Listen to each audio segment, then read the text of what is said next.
지난주에 고린도서 1장 1절과 2절까지 말씀을 잠시 살펴보면서 오늘 오전에 백추절 그 감사 예배의 동원을 말씀을 통해서 찾았습니다. 오후에는 1장 1절 8절까지 말씀을 통해서 골로새 시작하는 본문을 다시 한번 열어보도록 하겠습니다. 골로새는 지난주에 생각하십니까? 어떤 뜻을 가지고 있죠? 거대하다, 웅장하다라는 뜻을 갖고 있습니다. 아수에로 하는데 페르시아 크세스라고 하는데 성경에는 아수에라고 명명되어 있습니다. 그때에 BC 808세기 전이니까 약 800년에 2000명 가량의 유대인들을 여기에 보내어서 같이 이제 그 나라 그 도시를 건축하게 만들고, 그리고 BC 200년경 안티오코스라고 헬라의 왕이 있습니다. 거의 약 7,000명의 유대인들을 또 거기에 보내가지고 율법주의도 나타나게 하고 또 여러 철학과 의학이 발달된 곳이기 때문에 거기에는 이방 철학과 또 신비주의와 이런 것들이 함께 발달된 도시가 골로새입니다.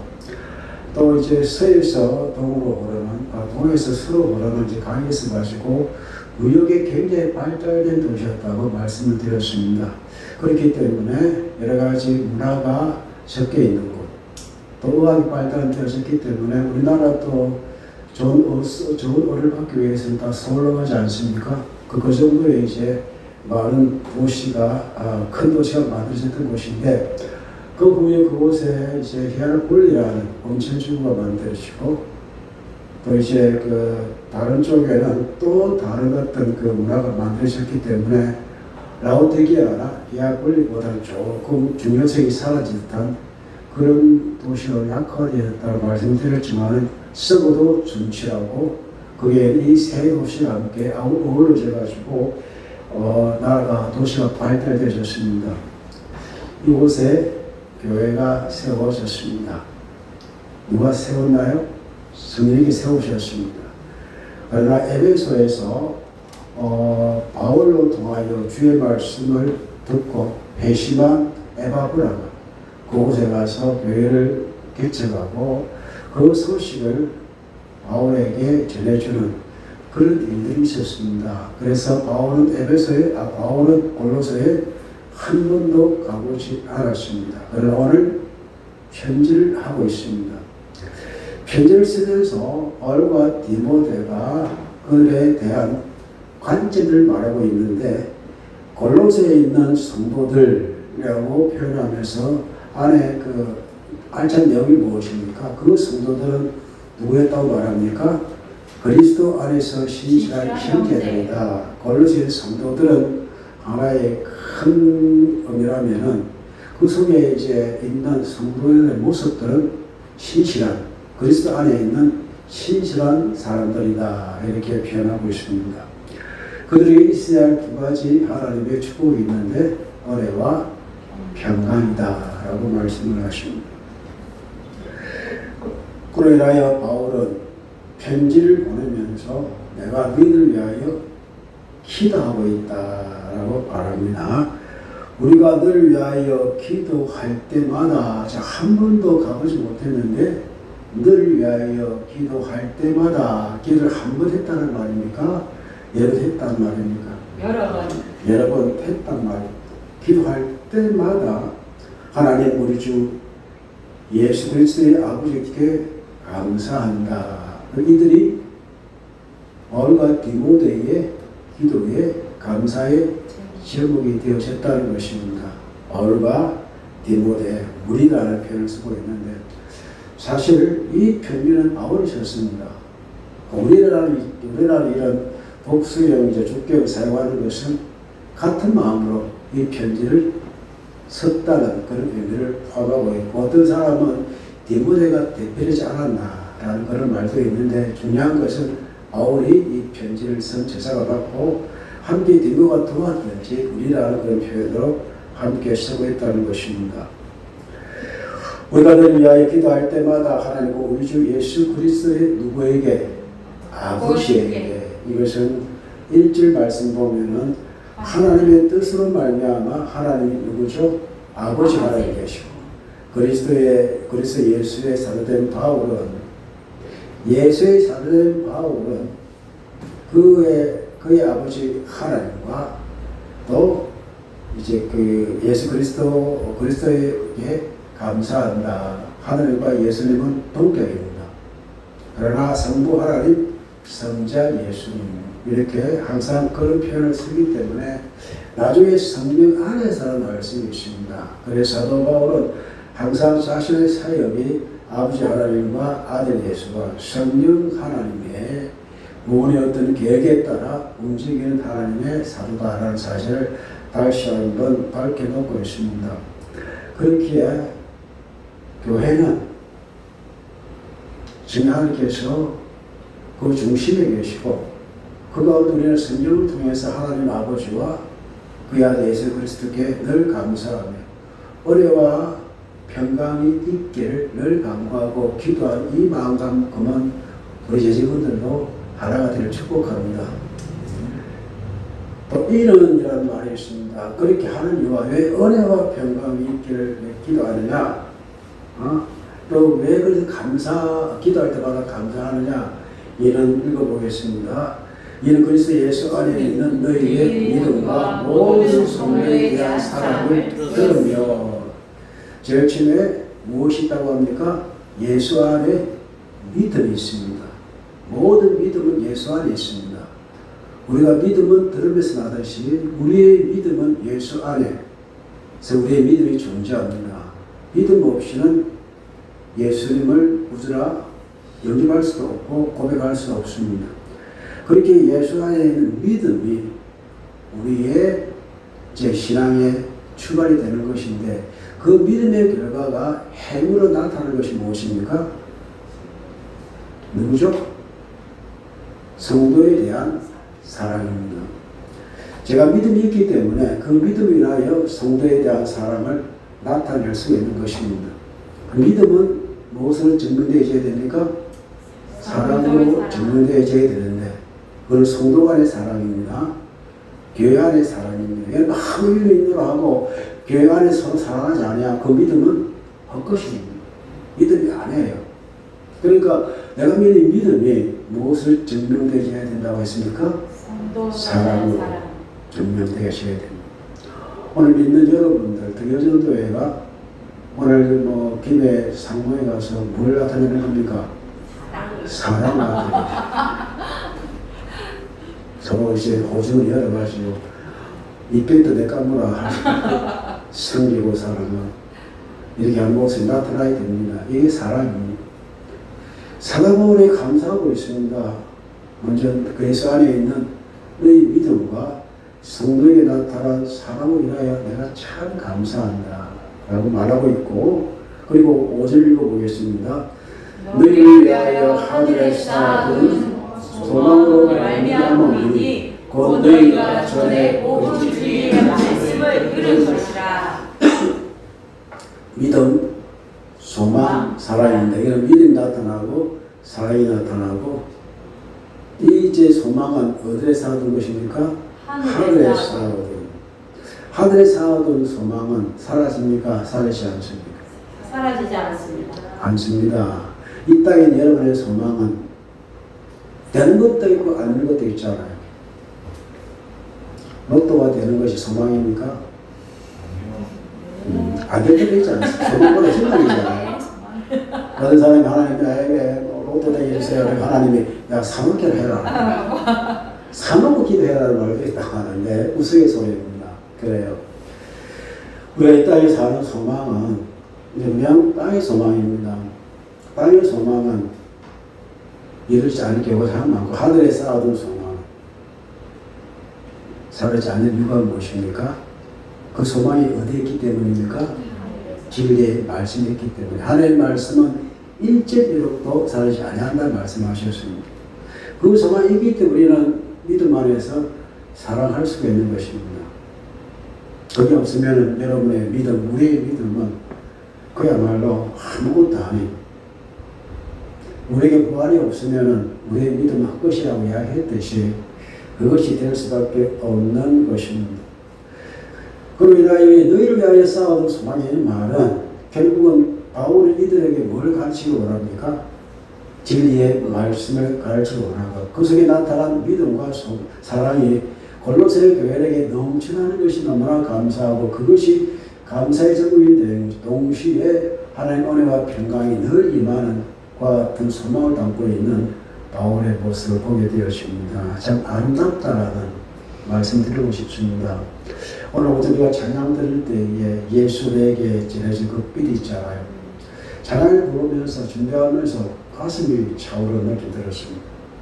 내가 빛이신 예수의 빛을 공급받고서도 내가 보지 못하는 삶을 살고 있지 아니한가. 세상의 어두운 모습만 보고 여러분 지금 세상 보면은 화가 날 때가 많잖아. 왜 이럴까? 세상에 나타나는 이 전쟁과 속에 머물러 사람끼리 무너지는 천벌을 이해하지 못할 사건들, 범죄의 현상들, 이걸 보고 얼마나 마음에 가까워합니까? 이것 때문에 우리의 눈에 어두워져가지고 우리에게 빛을 주신 예수를 보지 못하는 경우가 참 많다는 것을 보게 되었습니다. 그것을 볼 수 있는 길이 어디입니까? 주의 공동체, 예배를 통해서 보고자 하는 이 마음. 그래서 우리는 마음껏을 찬양하면서 그 빛의 어둠에 오셔가지고 밝게 빛나게 하시 하나님을 찬양하는 이 우리 여러분의 심령이 얼마나 주님 보시기에 아름다웠겠나라는 그런 마음을 가지게 되어지고 또 그걸 통해서 저 자신이 하나님을 믿고 있다는 이 사실이 참 행복했다는 그런 감정을 여러분에게 전해드리고 싶습니다. 자, 하늘에서 얻은 진리의 말씀, 이걸 복음이라고 하는데, 자, 6절 읽어봅니다. 이 복음은 이미 너희에게 이름에 너희가 듣고 참으로 하나님의 은혜를 깨달은 날부터 이 중에서 같이 온 천하에서 열매 맺어 자라는도다. 할렐루야. 골로새에도 복음이 전해졌습니다. 열매되어 나타납니다. 온 천하에 무엇을 이야기할까요? 골로새에 복음의 말씀이 전해진 모든 것을 다 말하고 로마에게까지 복음이 전파되어 열매되어 자라고 있습니다. 복음을 심었습니다. 복음이 싹이 났네요. 복음이 자랐습니다. 백배로 맺었습니다. 자, 믿음 심어봅시다. 믿음을 심었습니다. 믿음이 싹이 나네요. 믿음이 자랐습니다. 30배 30배였습니다. 사랑을 심었습니다. 사랑이 싹이 났네요. 사랑이 자랐습니다. 60배 맺었습니다. 소망을 심었습니다. 소망이 싹이 났네요. 소망이 자랐습니다. 100배로 맺었습니다. 그렇습니다. 우리의 믿음과 소망과 사랑은 열매되어 나타나는데 진리의 복을 말미암아 몇 배요? 100배는요 그냥 일반 100배가 아니라 완전히 찬 그런 100을 의미하는 것입니다. 여러분 엘리베이터 타면은 만원 되어 있잖아요. 그게 일반 만차가 아니고 찬 만차가 찬다는 것입니다. 이 복음이 너희에게 이름에 너희가 듣고 참으로 하나님의 은혜를 깨달은 날부터가 너희 중에서 같이 또 온 천하에서도 열매되어 자라는도다. 이것이 복음이요. 골로새 교회를 통해서 와왔던 그 소망을 바울은 이렇게 기도하며 또 선언하는 내용이 되는 것입니다. 7절 읽어봅니다. 이와 같이 우리와 함께 종된 사랑하는 에바브라에게 너희가 배웠나니 그는 너를 위한 그리스도의 신실한 일뿐이요. 자, 이와 같은 모든 사항을 심어준 사람이 있습니다. 가르친 사람이 있습니다. 누구입니까? 에바브라입니다. 에바브라의 뜻은요, 귀엽다, 예쁘다, 매력적이다라는 그런 뜻을 갖고 있는데, 그 사람 자체로 이름이 있겠지만 주님 보시기 얼마나 예쁘겠어요. 얼마나 귀여웠겠어요. 이런 이름에 가지고 의미를 생각해 보시면서 이와 같이 우리와 함께 종된 사랑하는 에바브라에게 너희가 배웠다.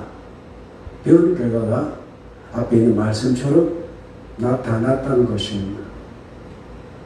저도 이제 소원이 있다면 가르칠 사람이기 때문에 우리가 함께 배우는 복음이지 않습니까? 이 복음을 말미암아 하나님 보시기에 이와 같은 믿음과 소망과 사랑과 소망이 치고 열매되어 자라나는 이런 우리 한성이가 되기를 축복합니다. 이것을 함께 알아보기를 바랍니다. 그런데 이것도 그리스도의 신실한 일꾼이요. 자, 이 골로새는 이 에베소의 고향이기도 합니다. 에베소에 가서 복음을 받았을 때 사도 바울이 나고 내 고향이 이 복음 말씀을 전하겠습니다 했을 때에 이 에바를 파송한 사람이 누구겠어요? 바울이 파송이었다. 그리스도의 우리와 같이 그리스도의 신실한 일꾼이다라고 말합니다. 자, 끝으로 8절 말씀 보겠습니다. 성령 안에서 너희 사람들에게 알리지 아니라 뗄로 해가지고 계시하다, 밝히다, 분명하게 하다, 설명하다, 알리다, 통보하다. 에바보라가 너희의 사정을, 너희의 사람을 우리에게 알린 자인데 누구 안에서? 성령 안에서. 이것을 성령이 깨닫게 하시다는 것입니다. 여러분, 교회를 알릴 때에 저 모습을 알립니까? 안 좋은 모습을 많이 말합니까? 솔직히 우리 교회를 알릴 때, 일반적인 교회에 대해서 이야기할 때 세상 사람들에게 또 같은 믿는 사람끼리 좋은 모습을 많이 알립니까? 안 좋은 모습을 알립니까? 좋은 모습을 그러면 안 돼요. 사실 이 골로새는 힘든 교회입니다. 웅친한 문화 가운데 이단이 파고 들어오고 신사람을 지킬 만한 사람이 얼마 되지 않나. 그 가운데에서도 주의 교회를 열심히 세우고자 했던 에바의 열심과 함께 교회를 세웠던 사람, 지금은 교회의 모습이 아예 없잖아요. 여기 하나님의 심판이라 영역이라는 말씀을 계신데 지금 아무 흔적이 없습니다. 표지판만 있습니다. 그러나 그들의 믿음의 우선은 지금도 그 땅에 살아있는 줄로 믿습니다. 교회는 건물이 아닙니다. 어디 지옥도 아닙니다. 교회는 사람의 교회가 되는 것입니다. 그렇기에 우리의 눈에 보이는 교회의 모습들, 사람이 보이는 것이기 때문에 안 좋은 것은 눈에 띄게 되어 있습니다. 바울도 이게 책망을 많이 합니다. 그러나 우리가 지내야 될 교회 소식이 무엇입니까? 그리스도 안에 믿음과 성도에 대한 사랑과 또 하늘에 있는 소망을 알려줄 수 있는, 그리고 그것을 알리게 하시는 이가 누구라는 것입니까? 성령께서 알리게 하신다. 이 말씀을 준비하면서 저도 저 입에서 교회에 대한 약간 디스적인 말들을 혹시 사람에게 하지 않았나. 그 말을 하게 한 것이 정말 난 어려워서 그런가? 난 정말 잘해서 그런가? 난 특별히 달라서 그런가? 라고 이야기해 볼 때에 저도 50보, 100보 가운데 한 사람 되겠다는 생각이 들더라고요. 교회는 하나님의 전입니다. 교회의 머리는 그리스도가 되십니다. 교회는 주님의 몸입니다. 그렇기에 세상 사람들이 또 우리의 보기에 굉장히 좀 우리의 마음에 들지 않는 부분은 있다 할지라도 교회 그 자체는 거룩합니다. 주님의 피가 있고 그 주님의 생명이 있습니다. 주께서 교회를 세우기 위하여 모든 것을 다 주셨습니다. 나중에 우리가 살펴보겠지만 고린도서 1장 24절 말씀, 그리스도를 위해 몸된 교회를 하여 그것이 남은 고난을 내 육체에 담대더라고 했던 사람이 바울입니다. 그 교회는 어떤 교회입니까? 성령 안에서 주의 남은 고난을 담는 것이, 내 육체에 담는 것이 교회가 되는 것입니다. 오늘날 교회가 욕을 많이 듣고 있다 할지라도 그 세상 사람들이 보는 견지고 또 정치인 견지와 진료적인 견지에 따라 그렇게 볼 수도 있습니다. 또 그럴 만한 어떤 행위가 드러난 것도 없지 않아 있습니다만, 그러나 가장 중요한 것은 골로새 교회는 어떤 교회였습니까? 신실한 성도들이었습니다. 신실이 무엇입니까? 하나님의 믿음을 가진 사람들이고 주께 신실하시기 때문에 그 신실함을 닮아가고자 하는 사람들이 모인 곳이 주의 교회가 됩니다. 그 교회는 서로 간에 기도가 있는 교회가 되어져야 되고, 좋은 소식을 알려줄 때에 주의 말씀 들은 날부터 믿음 속에서 사랑이 나타나고 그 사랑 가운데 하늘 향한 소망이 쌓아져가는 그런 교회가 되게 되어졌을 때에 성령 안에서 배운 바대로 자라는 이 교회의 모습을 알려주어서 더 많은 기도의 지원이 되어지는 그런 교회가 주님께서 기뻐하는 교회가 되는 줄로 믿습니다. 9절 말씀을 봅시다. 이로서라는 말씀이 있잖아요. 다음 주 말씀입니다. 다음 주 말씀 기대하시고 기대하시고 펌은 안 해도 됩니다. 펌하시 펌하보시려고요. 그래서 이로써 우리도 듣던 날부터 너를 위하여 기도하기를 거치지 않습니다. 이게 기도의 소통입니다. 예수님께서 내 아버지의 집은 뭐하는 곳이라? 기도하는 기도하는 곳이라. 이것이 한생교회에 대해 축복합니다. 여기 헌신하는 우리 직분에 대해 축복합니다. 우리의 좋은 모습, 하나님의 근본적 교회의 모습은 성령 안에서 깨닫게 하신 우리가 볼 수가 있습니다. 이것을 알리며 또 많은 기도에 동참자가 늘어나는 그런 교회가 우리 한생교회가 되어져야 합니다. 이게 주님께서 원하시는 오늘날 골로새, 오늘날의 한생교회가 되기를 주님 이름으로 축복합니다. 이 시간에 함께 주의 말씀을 받은 대로 성령 안에서 알려주는 또 기도로 동참하는 한생교회가 될 수 있도록 인도하여 주옵소서. 다 같이 등성으로 기도하겠습니다.